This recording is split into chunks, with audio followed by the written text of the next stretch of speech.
श्री शिवाय नमस्तुभ्यम। दोस्तों, पूज्य पंडित प्रदीप जी मिश्रा द्वारा हम जानेंगे शिवलिंग पर जल कौन सी दिशा में खड़े होकर चढ़ाएं। जितने आस्था चैनल पर कथा सुन रहे हो, जितने फेसबुक और यूट्यूब पर सुन रहे हो, बहुत सावधानी से सुनना। तो जिनकी यहाँ संपदा की कमी होती है, वैभव की कमी होती है, लक्ष्मी की कमी होती है, प्रतिष्ठा की कमी होती है, धन की कमी होती है, उसके लिए सोमवार के दिन भगवान शंकर को अगर जल चढ़ाया जाता है तो हमारे घर में शीतलता का अनुभव होता है। एक बहुत सुंदर बात है, अपनी जिंदगी में इसको जरूर उतार कर रखना कि शंकर के मंदिर में जाकर आप जल चढ़ा रहे हैं, शंकर के मंदिर में जाकर आप दूध चढ़ा रहे हैं, शंकर के मंदिर में जाकर आप पूजा कर रहे हैं और शंकर जी आपकी नहीं सुन रहे तो जरूर अपनी सेवा में कमी होगी। शिव देने में कमी नहीं रखता, कमी अपनी सेवा में। कई लोग कहते हैं हम शंकर जी की आराधना करते हैं, हम पूजन करते हैं, मैं तो इतने साल से बेलपत्र चढ़ा दी, मैं तो इतने साल से जल चढ़ा रही हूं, मैं इतने समय से भगवान के 16 सोमवार कर रही हूं, मैं इतने समय से संकट सोमवार के व्रत कर रही हूं। भगवान नहीं सुन रहे तो उसमें भगवान की गलती नहीं है, गलती तुम्हारी है।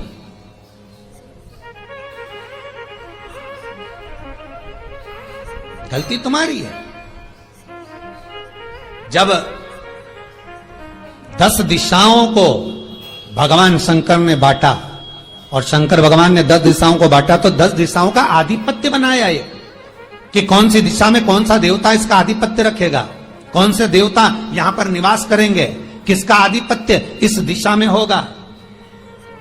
पूरब, पश्चिम, उत्तर, दक्षिण, ये चारों दिशा सामने आकर खड़ी हो गई भगवान शंकर के सामने, भगवान शिव के सामने खड़ी चारों दिशा। धीरे धीरे करते ईशान, वायव्य ये भी आकर खड़ी हो गई। 10 दिशा शिव जी के सामने थी, 10 दिशा, 10 दिशा, सारी की सारी दिशाएं सामने आकर जब खड़ी हुई, केवल एक दिशा ऐसी थी दक्षिण, जो भगवान शंकर का स्मरण कर रही थी, भगवान शंकर के स्वरूप का अनुमोदन कर रही थी, केवल दक्षिण दिशा।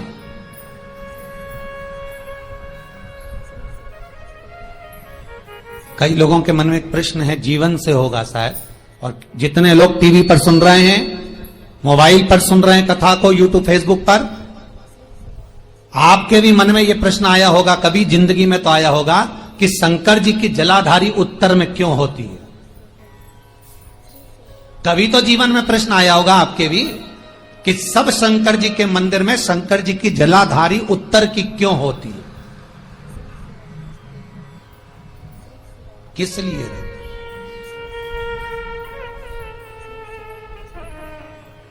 महाराज, केवल एक दिशा ऐसी है दक्षिण, जो दिशा भगवान शंकर का गुणगान कर रही है, भगवान शंकर का स्मरण कर रही है। सारी दिशाएं आपस में चर्चा कर रही थी, दक्षिण दिशा शिव की आराधना कर रही थी, शंकर।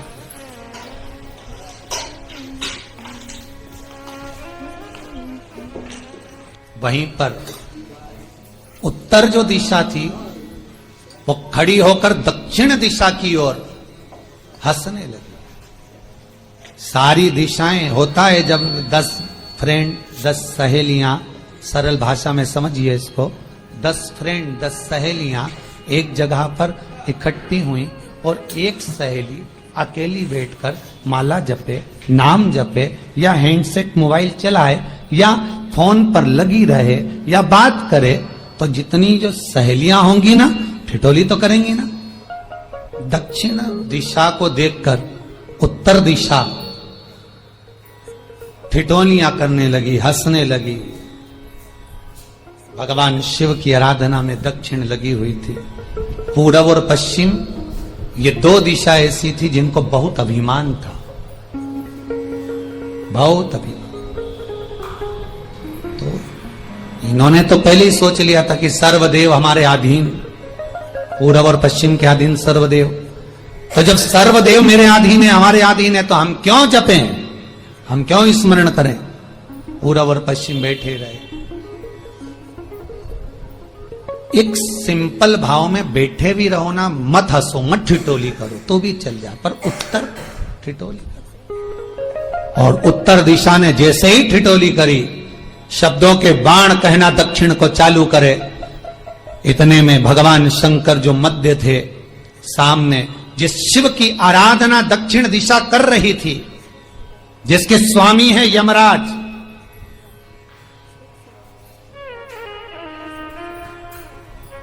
जब वो करी, दक्षिण दिशा ने एक बार हाथ जोड़कर कहा, उत्तर शांत रहिए, अगर मैं शिव आराधना कर रही हूं तो क्या दिक्कत है? उत्तर ने फिर कोई शब्द कहा, इतने में जिस शंकर की आराधना दक्षिण दिशा कर रही थी, शिव को क्रोध आ गया, और किसी की तप साधना में, भजन में, कीर्तन में अगर आप अड़चन उत्पन्न करते हो तो जो जब तप कर रहा है उसको कष्ट नहीं होगा, जिसका भजन कर रहा जा रहा है, जिसका नाम जपा जा रहा है, कष्ट उसको होगा। दक्षिण ने तो केवल एक बार मना कर दिया कि मत बोल, मत कर, पर उत्तर नहीं मानी। तब दक्षिण उसी समय पर मौन हो गई, आराधना में डूब गई। शंकर भगवान जैसे ही एक लिंग रूप में प्रकट हुए, भगवान का तेजपुंज इतना प्रबल था कि सामने उत्तर दिशा घातित होने लगी, चलने लगी। क्षमा मांगी उसने दक्षिण दिशा से, कृपा करो। तब दक्षिण ने जल का पात्र लेकर शंकर के शिवलिंग पर चढ़ाया, वो जल उत्तर की ओर गया। तब उत्तरा की ज्वलन ताप समाप्त हुआ। माता दक्षिण दिशा ने वर मांग लिया शंकर जी से, भोलेनाथ आपने मेरी आज कामना पूर्ण करी, मेरी सखी को बचा दिया, कृपा करिए। शंकर भगवान ने कहा, सुनो दक्षिण दिशा, तुम्हारा पति यमराज तुम्हारे साथ में रहता है, तुम दक्षिण दिशा की मालकिन हो और यमराज तुम्हारे स्वामी है। पूरब, पश्चिम, उत्तर, ये तीन दिशा में जो शंकर की आराधना करेगा, शंकर कभी उसकी कामना पूर्ण नहीं करेगा। जो दक्षिण दिशा में बैठकर शिव का जलाधारी उत्तर की हो और दक्षिण दिशा में बैठकर यदि एक लोटा पानी भी चढ़ा देगा, शंकर उसकी कामना पूर्ण कर देगा। अब दिक्कत यहां अड़ी पड़ी एक है कि शंकर जी के मंदिर में भी पंडित जी पूजन कराने बैठते तो पूरब का मुंह करो, पश्चिम का मुंह करो, पर दक्षिण में नहीं करने, दक्षिण में बैठने नहीं दे। पर शिव महापुराण कहती है, गर्ग संहिता, लिंग पुराण, स्कंद पुराण कहती है कि शंकर की आराधना आप तीन दिशा में कहीं पर भी बैठकर करोगे, शिव स्वीकार नहीं करता। पर दक्षिण की ओर बैठकर एक लोटा पानी भी चढ़ाया है, शंकर स्वीकार कर लेता, शंकर उसको पा लेता। अब दिक्कत यह है कि कई लोग कहते हम तो पूजन करते, भगवान नहीं सुनता, तो दिशा देख ले पहले कौन सी बैठी थी, इतने दिनों से किस दिशा में मुंह रखकर पानी चढ़ाया, वो बता हमको पहले। शंकर जी ने नहीं सुना, थोड़ा बढ़ाई आवाज, गला का बढ़ो। अगर शिव जी ने नहीं सुना आपका, तो क्यों नहीं सुना, कारण क्या है वो तो जानो पहले कि क्या कारण है। पानी चढ़ा रहे हो, मंदिर में बहुत भीड़ है, इधर खड़ी हो गई, उधर खड़ी हो गई, इधर खड़े हो गए, इधर खड़े हो गए। तो जो शास्त्र में दिशा कही गई है, शास्त्र में जो वर्णन किया गया है कि उत्तर की ओर भगवान का अगर जल जा रहा है तो दक्षिण की ओर बैठकर एक लोटा पानी भी चढ़ाया है, शंकर उसे स्वीकार कर लिया, शंकर ने स्वीकार।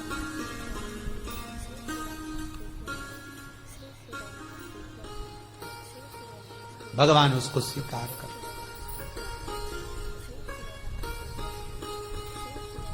महाराज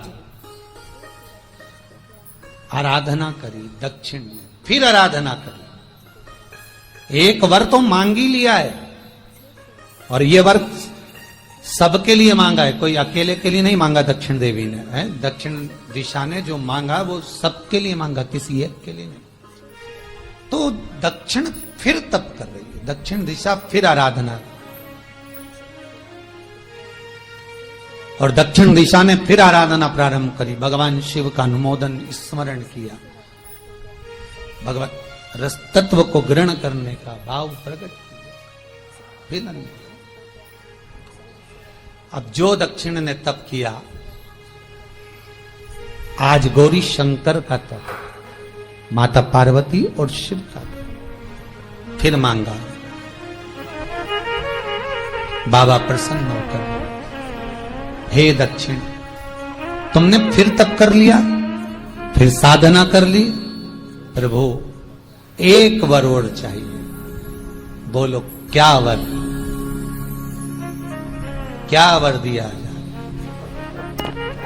दक्षिण कहती है, जिस समय पर शमशान में आप निवास करते हैं, जिस मुर्दे को लोग लेकर आएंगे उसका चरण दक्षिण दिशा की ओर होगा, शमशान में प्रवेश करने से पहले वो मुर्दा भले मर चुका होगा, पर महाराज उसकी कपाल क्रिया के पहले प्राण जाते नहीं, जब तक मुर्दे के कपाल क्रिया नहीं हो तब तक उसके प्राण लेकर ऊपर नहीं जाया जाता। तो निवेदन है, शमशान में प्रवेश के 5 कदम पहले से जो भी मुर्दे को लेकर शमशान में आए, जितने लोग शमशान में प्रवेश करें मुर्दे के साथ में, उन सभी को काशी की परिक्रमा का फल मिल जाए। देखिए महाराज, ये दुनिया में कोई नहीं मांग सकता जो दक्षिण दिशा मांग रही है। भूतो ना भविष्यते,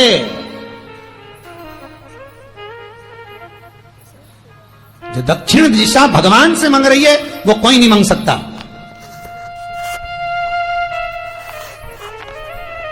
फल दीजिए। जितने लोग मुर्दे को लेकर दक्षिण दिशा की ओर, अगर मुर्दे के चरण है, मान लो कोई भूल से सिर कर लिया तो उसको ये पुण्य नहीं मिल सकता, पर मुर्दे के पांव अगर दक्षिण दिशा की ओर हैं, कंधे पर जितने लोग लेकर आ रहे हैं, जितने लोग साथ चल रहे हैं, उसका पुण्य शमशान की देहली पर पांव रखने से 5 कदम से लेकर शमशान प्रवेश तक काशी की परिक्रमा का फल उनके भाग्य में लिख दिया जाए जो मुर्दे को लेकर आए। पुण्य देखिएगा जरा महाराज, ये कोई नहीं मांग सकता जो दक्षिण दिशा ने मांगा था। शिव जी ने कह दिया तथास्तु, वही हो, सुख हो। यहां तो काशी काशी 5 बार कहने पर पुण्यता है, दक्षिण दिशा ने दुनिया का सुख आपको लाकर दे दिया, दुनिया का सुख लाकर दिया है, दुनिया का आनंद लाकर दिया। पर आप लोग पहुंच जाते हो और वहां जाकर कह देते हो कि हमारे जीवन में इस संकट है, इसको टाल दीजिए, हमारे जीवन में कष्ट है, इसको मिटा दीजिए।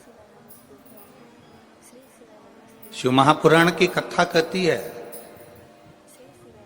हमें किसी आडंबर की ओर, अंधविश्वास की ओर हमें नहीं जाना। ऐसा संसार में कोई नहीं जन्मा जिसके जीवन में दुख नहीं आया।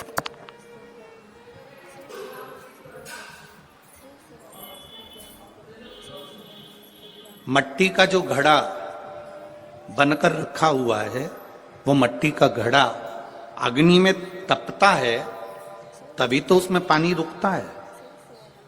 अगर मट्टी के घड़े को अग्नि में नहीं तपाया जाएगा, मट्टी के घड़े को अगर अग्नि में नहीं तपाएंगे तो उसमें पानी नहीं भर सकते। वो घड़े में पानी डालो अगर घड़ा टूट जाएगा।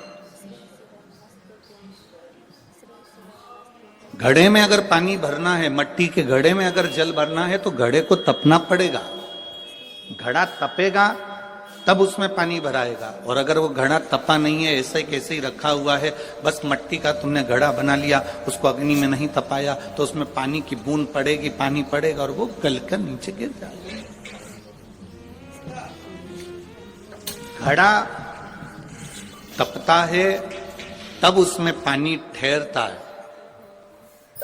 दुख जब जिंदगी में आता है तो ये हमको तपाता है। क्यों तपाता है?